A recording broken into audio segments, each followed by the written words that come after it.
Homeocare international ಅರ್ಪಿಸುವ ನಿತ್ಯ ಸಂಜೀವಿನಿ ಕಾರ್ಯಕ್ರಮಕ್ಕೆ ಸ್ವಾಗತ. ನಾನು ಭವ್ಯ ಶ್ರೀವತ್ಸ.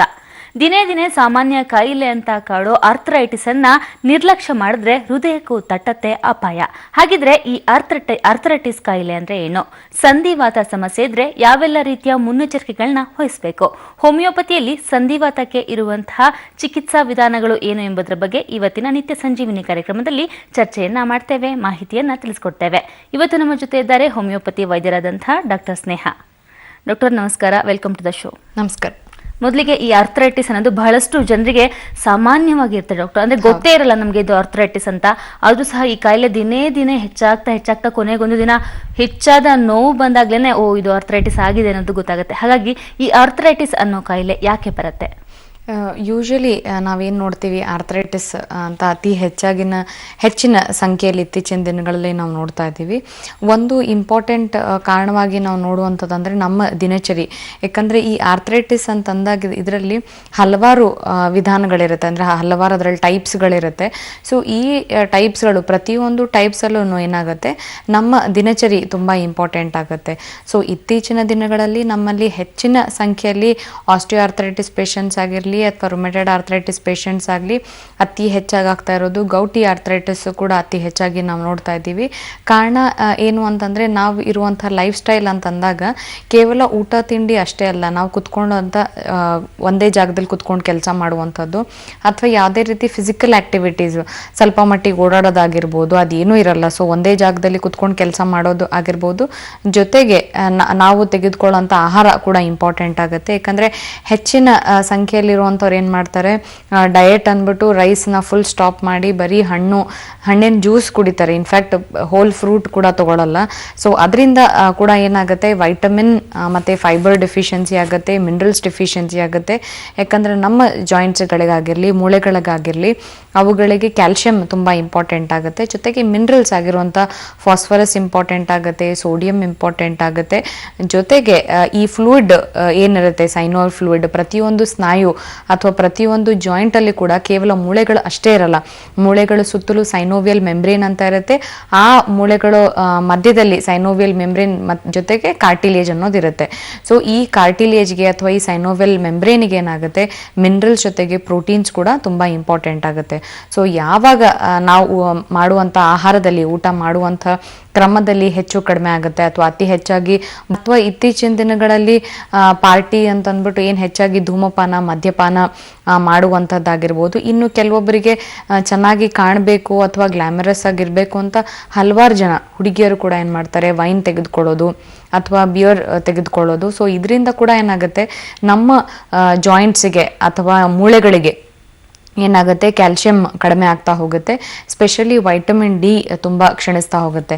ಸೊ ಆವಾಗ ಜಾಯಿಂಟ್ ಇನ್ಫೆಕ್ಷನ್ಸ್ ಅತಿ ಹೆಚ್ಚಾಗಿ ನೋಡ್ಬೋದು. ಸೊ ಜಾಯಿಂಟ್ ಇನ್ಫೆಕ್ಷನ್ಸ್ ಅಂತಂದಾಗ ಈ ಆರ್ಥರೈಟಿಸ್ ನಾವು ನೋಡ್ತೀವಿ.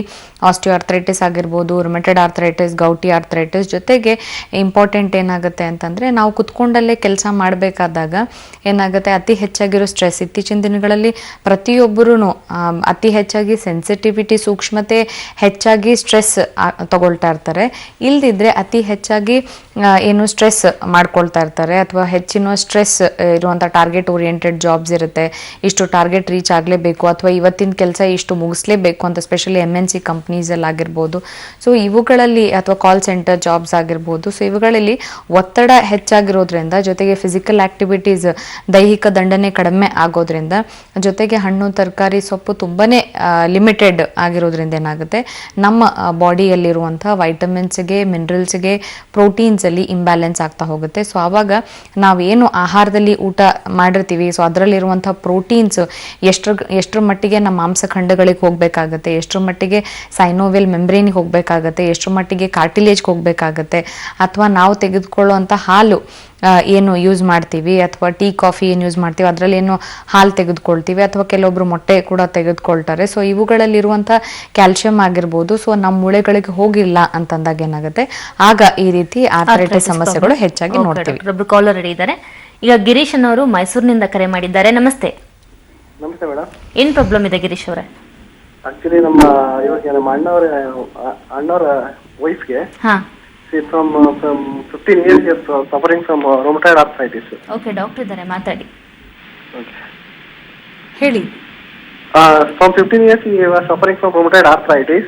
ಓಕೆ, ಮೆಡಿಸಿನ್ಸ್ ಏನು ತೆಗೆದುಕೊಳ್ತಾ ಇದ್ದಾರೆ? Medicines hydroxychloroquine sulfate ತಗೋತಾ ಇದ್ದಾರೆ. ಓಕೆ, ಹಾಂ. ವಿತ್ ವೈಸೋಲನ್ ವಿತ್ ಸ್ಟೀರಾಯ್ಡ್ ತಗೋತಿದ್ದಾರೆ. ಓಕೆ, ಹಾಂ. he was suffering from ulcer ಆಗಿತ್ತು, ಅಲ್ಸರ್ ಆಪರೇಷನ್ ಮಾಡಿಸಿದ್ದಾರೆ. But now he conceived. Okay, ಹಾಂ. Some doctors are telling that it is having 20 to 30% deformities of child. Some doctors telling that it is not having. You take the guard and let me tell like that they are telling you. Okay, huh. What should be the for fetus, madam? See, he is taking SCQS for 15 years with steroids. That's fine. ಇವಾಗ ನೀವು ಮಾಡಬೇಕಾಗಿದ್ದು ಏನು ಅಂತಂದರೆ, ಒಂದು RA factor ಮತ್ತು CRP levels check ಮಾಡಬೇಕಾಗತ್ತೆ. ಯಾಕಂದರೆ RA factors ಮತ್ತು CRP levels absolutely normal ಇತ್ತು ಅಥವಾ ನೆಗೆಟಿವ್ ಇತ್ತು ಅಂತಂದರೆ ಆಗ ಮಗುಗೆ ಯಾವುದೇ ರೀತಿ ಸಮಸ್ಯೆಗಳು ಆಗಲ್ಲ, ಮೊದಲನೇದಾಗಿ. ಆಮೇಲೆ ಎಷ್ಟು ಮಂತ್ಸು ಕನ್ಸೀವ್ ಆಗಿದ್ದಾರೆ? ಇವಾಗ ಎಷ್ಟನೇ ಮಂತ್ ಅವ್ರಿಗೆ? ಈಗ okay 2 months madam. 2 months. Okay, then need not worry about it. CRP levels ಮತ್ತು RA ಫ್ಯಾಕ್ಟರ್ಸ್ ಚೆಕ್ ಮಾಡಿಸಿ. ಅಕಸ್ಮಾತ್ ಅವೆರಡೂ ನೆಗೆಟಿವ್ ಇತ್ತು ಅಂತಂದರೆ ಮಗುಗೇನು ಚಾನ್ಸಸ್ ಇರಲ್ಲ. ಆದರೆ ಅವ್ರು ಯಾರು ಪೇಷಂಟ್ ಯಾರಿದ್ದಾರೆ ಅವರು ಟೆನ್ಷನ್ಸ್, ಯೋಚನೆಗಳನ್ನು ಎಷ್ಟಾಗುತ್ತೋ ಅಷ್ಟು ಕಡಿಮೆ ಮಾಡಬೇಕಾಗತ್ತೆ. ಯಾಕಂದರೆ 5 monthsವರೆಗೂ ಹಾರ್ಮೋನ್ಸ್ಗಳಲ್ಲಿ ವ್ಯತ್ಯಾಸ ಆಗ್ತಾ ಇರುತ್ತೆ.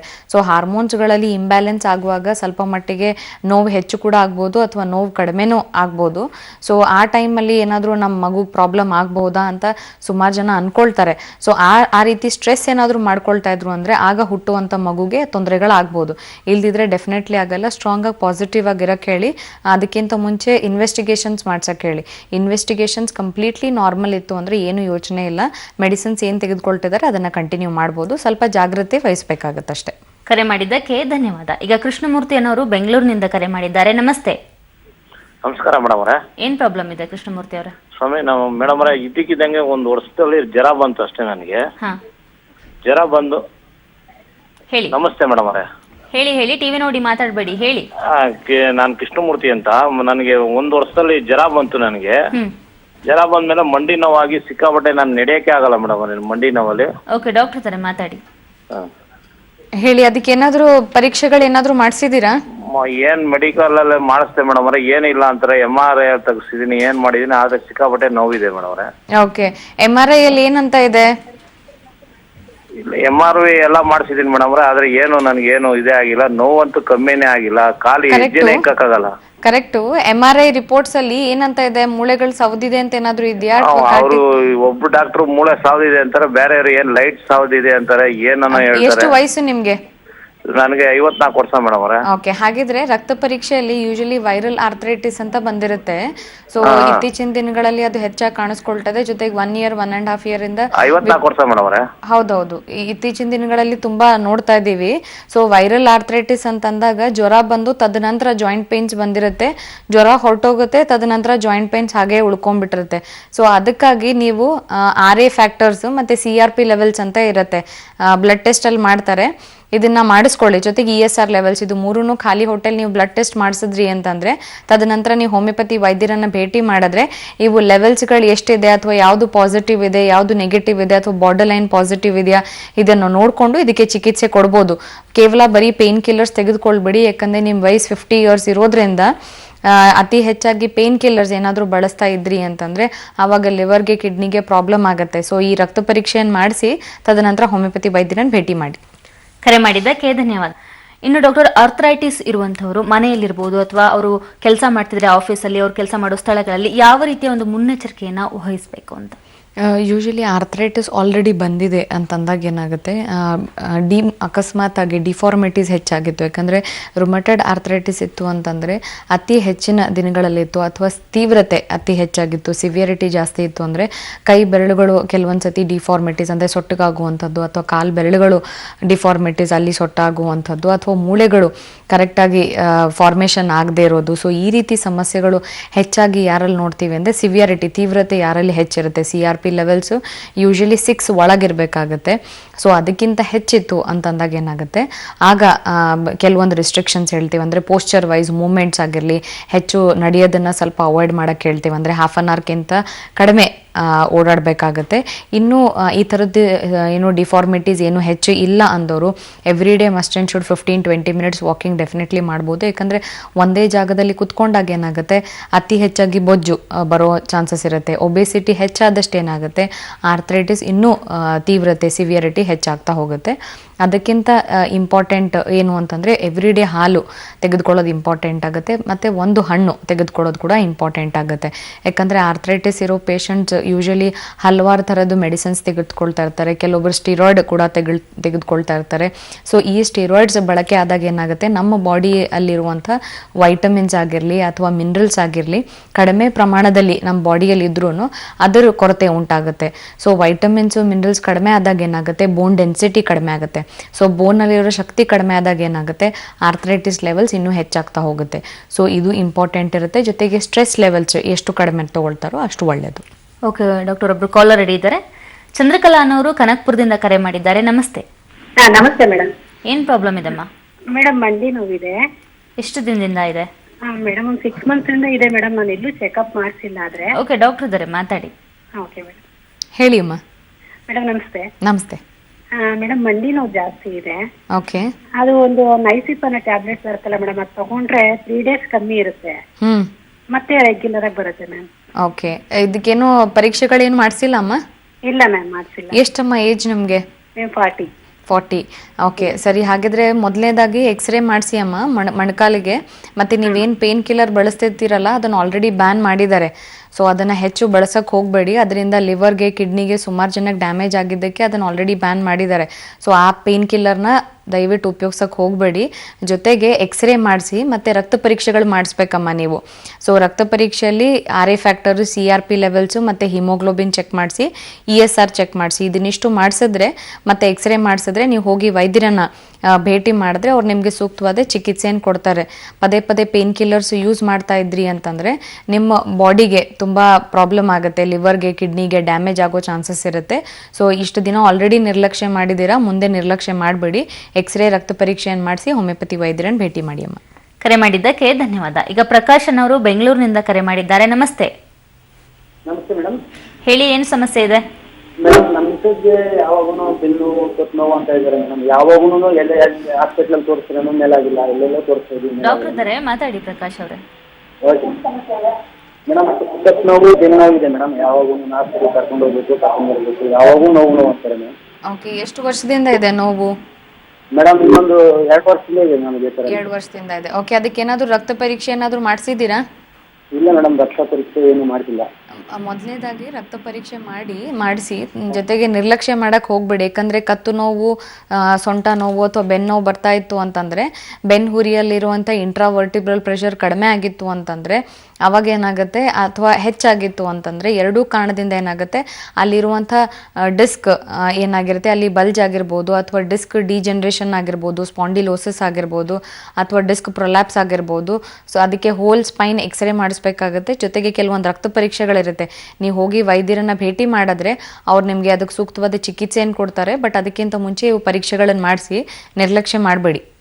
ಕರೆ ಮಾಡಿದ್ದಕ್ಕೆ ಧನ್ಯವಾದ. ಡಾಕ್ಟರ್, ಇನ್ನು ಆರ್ಥ್ರೈಟಿಸ್ ಇದೆ, ನಮಗೆ ಪದೇ ಪದೇ ನೋವು ಬರ್ತದೆ, ಸಂಧಿವಾತ ಕಾಣಿಸ್ಕೊಳ್ತಾ ಇದೆ, ಯಾವುದೇ ಪೇನ್ ಕಿಲ್ಲರ್ ತಗೊಂಡ್ರು ಅದು ಕಡಿಮೆ ಆಗ್ತಿಲ್ಲ ಅಂದಾಗ ಮೊದಲಿಗೆ ನಾವು ಯಾವ ರೀತಿಯ ಟೆಸ್ಟ್ಗಳನ್ನು ಮಾಡಿಸ್ಬೇಕು? ಇಂಪಾರ್ಟೆಂಟಾಗಿ ನಾವು ರಕ್ತ ಪರೀಕ್ಷೆಯಲ್ಲಿ ನಾವು ಟೆಸ್ಟ್ ಮಾಡಿಸುವಂಥದ್ದು. ರಕ್ತ ಪರೀಕ್ಷೆಯಲ್ಲಿ ಇಂಪಾರ್ಟೆಂಟಾಗಿ ನಾನು ಹೇಳ್ದಂಗೆ rheumatoid arthritis factor, RA factor important ಆಗುತ್ತೆ. ಜೊತೆಗೆ C reactive proteins, CRP levels important ಆಗುತ್ತೆ. ಜೊತೆಗೆ ಎಷ್ಟರ ಮಟ್ಟಿಗೆ ತೀವ್ರತೆ ಇದೆ ಇನ್ಫೆಕ್ಷನ್ಸ್ದು ಬಾಡಿಯಲ್ಲಿ, ಸೊ ಅದನ್ನು ಚೆಕ್ ಮಾಡಲಿಕ್ಕೆ ESR ಲೆವೆಲ್ಸ್ ಅಂತ ಮಾಡ್ತೀವಿ. ಇನ್ನು ಕೆಲವೊಂದು ಸತಿ ಏನಾಗುತ್ತೆ, ಈ ಆಸ್ಟಿಯೋ ಆರ್ಥ್ರೈಟಿಸ್ ಅಥವಾ ರುಮೆಟೆಡ್ ಆರ್ಥ್ರೈಟಿಸ್ ಇದ್ದಾಗ ಅದಕ್ಕೇನಾದರೂ ಮೆಡಿಸಿನ್ಸ್ಗಳು ಅತಿ ಹೆಚ್ಚಾಗಿ ಸ್ಟೀರಾಯ್ಡ್ಸ್ ಅಥವಾ ಪೇನ್ ಕಿಲ್ಲರ್ ಬಳಸ್ತಾ ಇದ್ರು ಅಂತಂದರೆ ಆಗ ಕೆಲವೊಂದು ಸತಿ ಹಿಮೋಗ್ಲೋಬಿನ್ ಅಥವಾ ರಕ್ತಹೀನತೆ ಸಮಸ್ಯೆ ಕಾಡ್ಬೋದು. ಸೊ ಆ ಕಾರಣಕ್ಕೆ ಹಿಮೋಗ್ಲೋಬಿನ್ ಚೆಕ್ ಮಾಡಿಸ್ತೀವಿ. ಸೊ ಇದು ಇಂಪಾರ್ಟೆಂಟ್ ಟೆಸ್ಟ್ಗಳಾಗುತ್ತೆ. ಇನ್ನು ಆಲ್ರೆಡಿ ಡಿಫಾರ್ಮಿಟೀಸ್ ಆಗುತ್ತೆ, ಕೈ ಬೆರಳುಗಳು ಅಥವಾ ಕಾಲು ಬೆರಳುಗಳಿಗೆ ಏನಾದರೂ ವಿಪರೀತ ತೊಂದರೆ ಆಗ್ತಾ ಇತ್ತು ಅಂದರೆ ಆಗ ಎಕ್ಸ್ರೇನ ಮಾಡಿಸುವಂಥದ್ದು.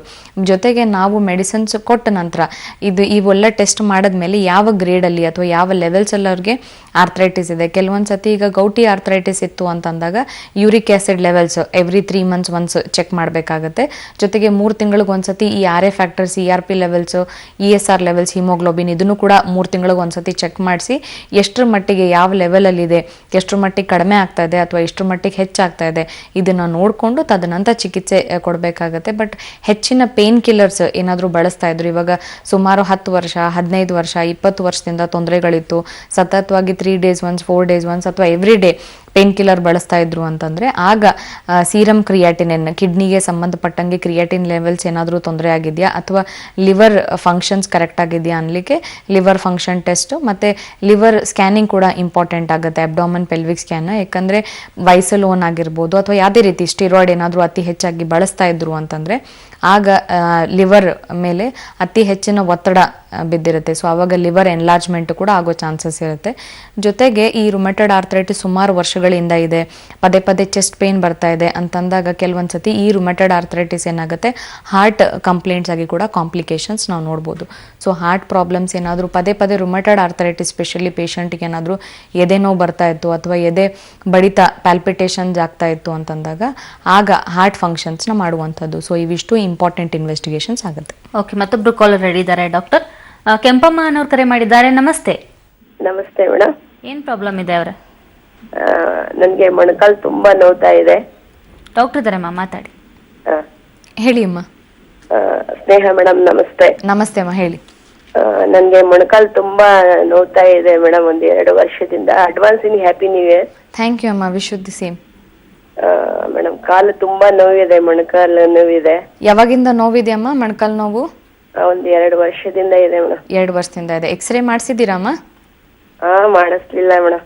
ಎಕ್ಸ್ರೇ ಮಾಡಿಸಿ ಅಮ್ಮ, ನಿರ್ಲಕ್ಷ್ಯ ಮಾಡಬೇಡಿ. ಯಾಕಂದ್ರೆ ಕೆಲವೊಂದು ಸತಿ ಇವಾಗ ನಿಮ್ಗೆ ಏಜ್ ಎಷ್ಟಿದೆ ಮೇಡಮ್? 50 ಮೇಡಮ್. 50 ಇಯರ್ಸ್ ಇದೆ. ಸೊ ಯೂಶಲಿ 40-45 ಇಯರ್ಸ್ ಆದ ನಂತರ ಏನಾಗುತ್ತೆ, ನಿಮ್ಮ ತೂಕ ಏನಾದರೂ ಹೆಚ್ಚಿತ್ತು ಅಂತಂದಾಗ ಅದ್ರ ಬಾಡಿದು ಭಾರ ಏನಾಗುತ್ತೆ ಮೊಣಕಾಲ ಮೇಲೆ ಇರುತ್ತೆ. ಸೊ ಆ ಕಾರಣಕ್ಕೆ ಮಧ್ಯದಲ್ಲಿರೋ ಕಾರ್ಟಿಲೇಜ್ ಸವಿಯೋ ಪ್ರಾಸೆಸ್ ಸ್ಟಾರ್ಟ್ ಆಗಿತ್ತು, ಡಿಜನರೇಷನ್ ಆಗಿತ್ತು ಅಥವಾ ಮೊಣಕಾಲು ಸೌದಿತ್ತು ಅಂದರೆ ಗೊತ್ತಾಗಲ್ಲ. ಸೊ ನಿರ್ಲಕ್ಷ್ಯ ಮಾಡಬೇಡಿ. ಆಲ್ರೆಡಿ 2 ವರ್ಷದಿಂದ ಇದೆ ಅಂತ ಹೇಳ್ತಿದ್ದೀರಾ. ಒಂದ್ಸತಿ ಎಕ್ಸ್ರೇ ಮಾಡಿಸಿ ಹೋಮಿಯೋಪತಿ ವೈದ್ಯರನ್ನು ಭೇಟಿ ಮಾಡಿ ಅಮ್ಮ. ಕರೆ ಮಾಡಿದ್ದಕ್ಕೆ ಧನ್ಯವಾದ. ಇನ್ನು ಡಾಕ್ಟರ್, ಹೋಮಿಯೋಪತಿಯಲ್ಲಿ ಅರ್ಥರೈಟಿಸ್ಗೆ ಅಂತಾನೆ ಯಾವೆಲ್ಲ ರೀತಿಯ ಪರ್ಟಿಕ್ಯುಲರ್ ಚಿಕಿತ್ಸೆಗಳನ್ನ ನೀಡ್ತೀರಾ? ಇಂಪಾರ್ಟೆಂಟ್ ಆಗಿ ನಾವು ನೋಡುವಂಥದ್ದು ಅಂದರೆ ಚಿಕಿತ್ಸೆ ಕೊಡೋಕ್ಕಿಂತ ಮುಂಚೆ ಎಷ್ಟು ವರ್ಷದಿಂದ ತೊಂದರೆ ಇದೆ ಅದು ಇಂಪಾರ್ಟೆಂಟ್ ಆಗುತ್ತೆ. ಮತ್ತು ಈ ಆವಾಗಲೇ ಹೇಳ್ದಂಗೆ ಯಾವ್ಯಾವ ಇನ್ವೆಸ್ಟಿಗೇಷನ್ಸ್ ಹೇಳಿದೆ, ಸೊ ಆ ಇನ್ವೆಸ್ಟಿಗೇಷನ್ಸಲ್ಲಿ ಇನ್ಫೆಕ್ಷನ್ ರೇಟ್ಸ್ ಎಷ್ಟಿದೆ ಅದನ್ನು ನೋಡಿಕೊಂಡು ತದನಂತರ ಚಿಕಿತ್ಸೆಯನ್ನು ಕೊಡಲಾಗುತ್ತೆ. ಆಮೇಲೆ ಇನ್ ಕೇಸ್ ಏನಾದರೂ ಆಲ್ರೆಡಿ ಸ್ಟೀರಾಯ್ಡ್ಸ್ ಬಳಸ್ತಾ ಇದ್ರು ಅಂಥವರಲ್ಲಿ ಇಮಿಡಿಯೇಟ್ಲಿ ನಾವು ಸ್ಟೀರಾಯ್ಡ್ಸ್ ಟ್ರೀಟ್ಮೆಂಟ್ನ ಸ್ಟಾಪ್ ಮಾಡಲ್ಲ. ನಿಧಾನವಾಗಿ ಇನ್ ಕೇಸ್ ಏನಾದರೂ 10 mg ತೊಗೊಳ್ತಾ ಇದ್ರು ಅಥವಾ 20 mg ತೆಗೆದುಕೊಳ್ತಾ ಇದ್ರು ಅಂದರೆ ಅದನ್ನು ನಿಧಾನವಾಗಿ ಕಡಿಮೆ ಮಾಡಿ ಸ್ಟಾಪ್ ಮಾಡ್ತೀವಿ. ಅದ್ರ ಜೊತೆಗೆ 3 months once ಈ ಬ್ಲಡ್ ಟೆಸ್ಟ್ ಮಾಡಿಸೋದು ಕೂಡ ಇಂಪಾರ್ಟೆಂಟ್ ಇರುತ್ತೆ. ಅದನ್ನು ನೋಡ್ತಾ ನಾವು ಪೇನ್ ಕಿಲ್ಲರ್ ಬಳಸೋದನ್ನು ಅವಾಯ್ಡ್ ಮಾಡಿಸ್ತೀವಿ. ಜೊತೆಗೆ ಈ ಸ್ಟಿರಾಯ್ಡ್ ಬಳಕೆಯಿಂದ ಸುಮಾರು ಕಾಂಪ್ಲಿಕೇಶನ್ಸ್ ಆಗೋ ಚಾನ್ಸಸ್ ಇರುತ್ತೆ. ಅಥವಾ ಆರ್ಥರೈಟಿಸ್ CRP ಲೆವೆಲ್ಸ್ ಇತ್ತು ಅಂತಂದರೆ ಆಗ ಹಾರ್ಟ್ ಪ್ರಾಬ್ಲಮ್ಸ್ ಆಗಿರ್ಬೋದು ಅಥವಾ ಬ್ಲಡ್ ಸರ್ಕ್ಯುಲೇಷನ್ಸಲ್ಲಿ ಪ್ರಾಬ್ಲಮ್ ಆಗಿರ್ಬೋದು. ಸೊ ಈ ರೀತಿ ಕೂಡ ಕಾಂಪ್ಲಿಕೇಶನ್ಸ್ ಆಗದೆ ಇರೋಂಗೆ ಮೆಡಿಸಿನ್ಸ್ ಕೊಡ್ತೀವಿ. ಬಟ್ ಅದ್ರ ಜೊತೆಗೆ ಒಂದು 60-70% ಅಷ್ಟು ಪೇನ್ ಕಡಿಮೆ ಆಯಿತು ಅಂತಂದಾಗ ಅವ್ರಿಗೆ ಕೆಲವೊಂದು ಎಕ್ಸಸೈಸ್ಗಳು ಹೇಳ್ತೀವಿ, ಜೊತೆಗೆ ಡಯಟ್ ಹೇಳ್ತೀವಿ, ಅದನ್ನು ಅವ್ರು ಫಾಲೋ ಮಾಡಬೇಕಾಗುತ್ತೆ. ಅಂದ್ರೆ ನೀವು ಟ್ರೀಟ್ಮೆಂಟ್ ತಗೊಂಡ್ಮೇಲೂ ಡಯಟ್ ಅಲ್ಲಿ ಇರ್ಬೇಕಾ ಅಥವಾ ಅವರು ಬೇರೆ ಯಾವ್ದಾದ್ರು ಟ್ರೀಟ್ಮೆಂಟ್ ತಗೊಂತಾ ಇದ್ದಾಗ ಆ ಟ್ರೀಟ್ಮೆಂಟ್ ಜೊತೆಗೆ ಮೀನ್ಸ್ ಇಂಗ್ಲಿಷ್ ಮೆಡಿಸಿನ್ ತಗೋತಾ ಇದ್ದಾಗ ಆ ಟ್ರೀಟ್ಮೆಂಟ್ ಜೊತೆಗೆ ಹೋಮಿಯೋಪತಿಕನ್ನು ತಗೊಬೋದಾ? ಡೆಫಿನೆಟ್ಲಿ ತಗೊಳ್ಬೋದು. ಬಟ್ ಡಯಟ್ ರಿಸ್ಟ್ರಿಕ್ಷನ್ಸ್ ಕೆಲವೊಂದು ಹೇಳ್ತೀವಿ, ಆ ಡಯಟ್ನ ಫಾಲೋ ಮಾಡಬೇಕಾಗುತ್ತೆ. ಅಂದ್ರೆ ಎಷ್ಟು ದಿನ ಹಿಡಿಯುತ್ತೆ ಡಾಕ್ಟ್ರು? ನೀವು ಒಂದು ಸಲ ಟ್ರೀಟ್ಮೆಂಟ್ ಸ್ಟಾರ್ಟ್ ಮಾಡಿದ್ರೆ ಆರ್ಥರೈಟಿಸ್ಗೆ ಪರ್ಟಿಕ್ಯುಲರ್ ಆಗಿ ಒಂದು 10 ವರ್ಷದಿಂದ ಅವರಿಗೆ ಆರ್ಥರೈಟಿಸ್ ಇದ್ರೆ ಎಷ್ಟು ದಿನ ಅವರಿಗೆ ಟ್ರೀಟ್ಮೆಂಟ್ ಕೊಡ್ತೀರಾ ನೀವು? ಯೂಶಲಿ ಯಾವ ಲೆವೆಲ್ಸ್ ಅಲ್ಲಿ ಇದೆ ಅದು ಇಂಪಾರ್ಟೆಂಟ್ ಆಗುತ್ತೆ. ಯಾಕಂದ್ರೆ ಕೆಲವೊಂದು ಸತಿ ಆಸ್ಟಿಯೋ ಆರ್ಥರೈಟಿಸ್ ಅಥವಾ ಮೊಣಕಾಲು ಸೌದಿದೆ ಅಥವಾ ಮೊಣಕೈ ಸೌದಿದೆ ಅಥವಾ ಭುಜ ಸೌದಿದೆ ಅಂತ ಯೂಶಲಿ ಬಂದಾಗ ಅದು ಆಸ್ಟಿಯೋ ಆರ್ಥರೈಟಿಸ್ ಹೋಗಿ ಅದು ರುಮೆಟೆಡ್ ಆರ್ಥರೈಟಿಸ್ ಕೂಡ ಆಗಿರುತ್ತೆ. ಬಟ್ ಅದು ನಿರ್ಲಕ್ಷ್ಯ ಮಾಡಿರ್ತಾರೆ. ಅಥವಾ ಹಲವಾರು ಜನ ಈಗ ಕೂಡ ಕಾಲ್ ಮಾಡ್ತಾ ಇದ್ರು, ಬರೀ ಪೇನ್ ಕಿಲ್ಲರ್ಸ್ ಯೂಸ್ ಮಾಡ್ತಾ ಇರ್ತಾರೆ. ಸೊ CRP ಲೆವೆಲ್ಸ್ ಏನಾದರೂ ಹೆಚ್ಚಿತ್ತು, ಈಗ 16 ಇತ್ತು ಅಥವಾ 25 ಇತ್ತು, 35, 60 ಆ ರೀತಿ ಇತ್ತು ಅಂದರೆ ಅವಾಗ ಸುಮಾರು ಟೈಮ್ ತೆಗೆದುಕೊಳ್ಳುತ್ತೆ. ಯಾಕಂದರೆ 3 months once ನಾವು CRP ಲೆವೆಲ್ಸ್ ಕಡಿಮೆ ಆಗ್ತಾ ಇದ್ದಂಗೆ ಅದನ್ನು ಕ್ಯೂರ್ ಮಾಡ್ಬೋದು. ಅಲ್ಲಿವರೆಗೂ ಕ್ಯೂರ್ ಮಾಡ್ಲಿಕ್ಕೆ ಆಗಲ್ಲ. ಅಕಸ್ಮಾತ್ ಕಡಿಮೆ ಇತ್ತು, CRP ಲೆವೆಲ್ 6 ಒಳಗಿರ್ಬೇಕಾಗತ್ತೆ, ಅಕಸ್ಮಾತ್ 8, 9 ಇತ್ತು ಅಂದರೆ ಡೆಫಿನೆಟ್ಲಿ ಒಂದು 10 months 1 year ಒಳಗಡೆ ಕಂಪ್ಲೀಟಾಗಿ ವಾಸಿ ಮಾಡ್ಬೋದು. Okay doctor. ವೀಕ್ಷಕರೇ, ಇನ್ನು ನೀವು ಕೂಡ ಆರ್ಥರೈಟಿಸ್ನಿಂದ ಬಳಲ್ತಾ ಇದ್ರೆ ಹೋಮಿಯೋಕೇರ್ ಇಂಟರ್ನ್ಯಾಷನಲ್ಗೆ ಭೇಟಿ ನೀಡಿ ಉತ್ತಮವಾದ ಸಲಹೆ ಮತ್ತು ಚಿಕಿತ್ಸೆಯನ್ನು ಪಡ್ಕೊಳ್ಬಹುದು. ಸಂಪರ್ಕಿಸಬೇಕಾದಂತಹ ವಿಳಾಸ ಬರ್ತಿದೆ, ನೋಟ್ ಮಾಡ್ಕೊಳ್ಳಿ. ಡಾಕ್ಟರ್ ಸ್ನೇಹ ಹೋಮಿಯೋಪತಿ ವೈದ್ಯರು Homeocare international private limited, Bengaluru, Malleshwaram, Jayanagar, Indiranagar, Mysuru, Davanagere, Hubballi, Kalaburagi, Mangaluru, Ballari, Belagavi.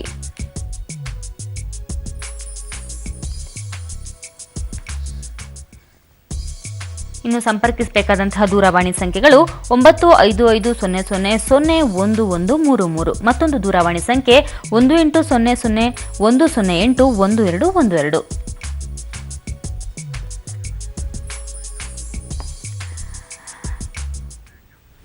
Doctor, ಇಷ್ಟೊತ್ತು ಕಾರ್ಯಕ್ರಮದಲ್ಲಿ ಆರ್ಥರೈಟಿಸ್ ಬಗ್ಗೆ ಬಹಳಷ್ಟು ಮಾಹಿತಿಯನ್ನು ನಮ್ಮ ವೀಕ್ಷಕರಿಗೆ ತಿಳಿಸ್ಕೊಟ್ಟಿದ್ದೀರಾ. ಹಾಗೆ ಹೋಮಿಯೋಪತಿಯಲ್ಲಿ ಆರ್ಥರೈಟಿಸ್ ನಿವಾರಣೆಗೆ ಹೇಗೆಲ್ಲ ಚಿಕಿತ್ಸೆ ನೀಡ್ತೀರಾ ಅಂತಲೂ ಸಹ ತಿಳಿಸ್ಕೊಟ್ಟಿದ್ದೀರಾ. ಧನ್ಯವಾದಗಳು. ನಮಸ್ಕಾರ. ವೀಕ್ಷಕರನ್ನ ಹೊರಡುವಂತಹ ಸಮಯ ಆಯಿತು. ಇದಾಗಿತ್ತು ಇವತ್ತಿನ ನಿತ್ಯ ಸಂಜೀವಿನಿ ಕಾರ್ಯಕ್ರಮ.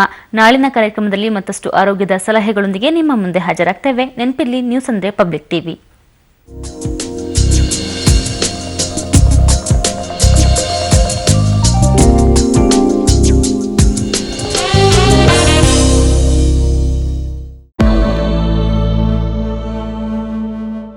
₹500 ಮತ್ತು ₹1000 ನಿಷೇಧಿಸಿ ಕಪ್ಪು ಹಣ, ಭ್ರಷ್ಟಾಚಾರ, ಭಯೋತ್ಪಾದನೆಗೆ ಕಡಿವಾಣ ಹಾಕ್ತೇನೆ, ದೇಶದಲ್ಲಿ ಅಚ್ಚೆ ದಿನ ಬರುತ್ತೆ, ಅದಕ್ಕಾಗಿ 50 ದಿನ ಕಡಿಮೆ ಟೈಮನ್ನು ಕೊಡಿ ಅಂತ ಕೇಳಿದ ಪ್ರಧಾನಿಯವರಿಗೆ ಈಗ ಉಳಿದಿರುವುದು 48 ಗಂಟೆ. ಅಣ್ಣಾಡಿಎಂಕೆ ಪಕ್ಷದ ಚುಕ್ಕಾಣಿ ಹಿಡಿಯೋದಕ್ಕೆ ಶಶಿಕಲಾ ಕಸರತ್ತು ಮುಂದುವರೆಸಿದ್ದಾರೆ.